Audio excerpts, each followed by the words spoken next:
La Papouasie-Nouvelle-Guinée est une terre aux cultures vibrantes, aux forêts tropicales intactes et aux montagnes majestueuses.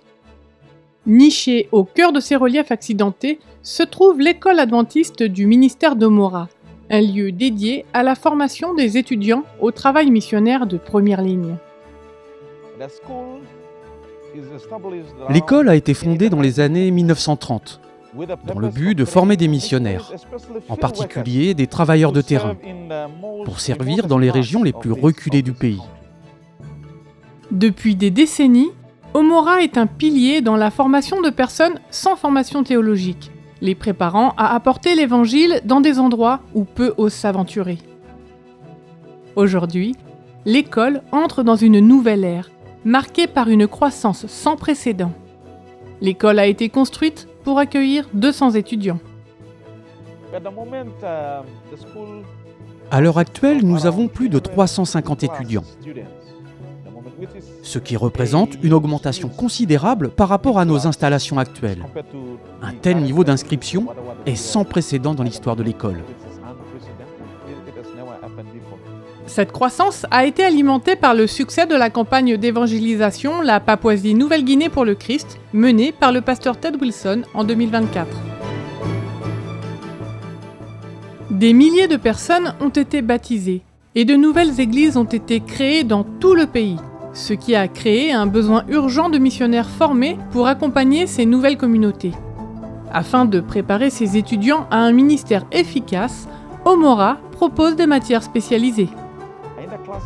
Nous proposons des cours sur le Pentateuque ou l'Ancien Testament, l'étude des prophéties de l'Ancien Testament et des conseils sur l'utilisation des écrits de l'esprit de prophétie.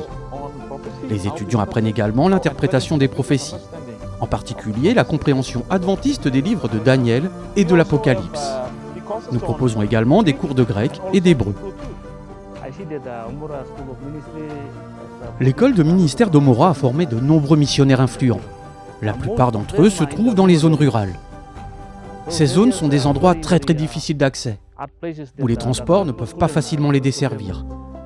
L'avion peut vous déposer là-bas, mais vous devez marcher pendant plusieurs heures, voire plusieurs jours, ou une semaine pour vous rendre dans ce village. Certaines de ces régions sont très difficiles d'accès en raison de la géographie de notre pays. Mais en tant qu'étudiants d'Omora, ils se sacrifient dans ces régions. Ils vont se mêler à la population et ils restent. Ils peuvent jardiner, ils peuvent cuisiner eux-mêmes et ils s'intègrent très bien à la population. Omora a une vision claire, devenir un collège ou un séminaire pleinement accrédité d'ici 5 à 10 ans. Pour y parvenir, il faut procéder à des améliorations afin d'offrir un enseignement théologique de meilleure qualité et de préparer les pasteurs aux exigences d'un monde en rapide évolution. Les besoins fondamentaux du campus à l'heure actuelle sont une salle à manger et une salle polyvalente. Nous avons également besoin d'une bibliothèque beaucoup plus grande, avec une mise à niveau supplémentaire des services de bibliothèque électronique. Nous devons construire de nouveaux dortoirs, ainsi que des logements pour le personnel. Le besoin est urgent et l'objectif est ambitieux. Mais avec votre soutien, il peut devenir réalité. Veuillez prier pour l'école adventiste de ministère d'Omora. Veuillez prier pour ce que le Seigneur accomplit ici. Priez pour nos missionnaires et pour la modernisation indispensable de l'école. Votre offrande du 13e sabbat de ce trimestre contribuera à transformer l'école adventiste du ministère d'Omora en un centre d'apprentissage efficace, non seulement pour la Papouasie-Nouvelle-Guinée, mais aussi pour les pays voisins. Merci de soutenir la mission.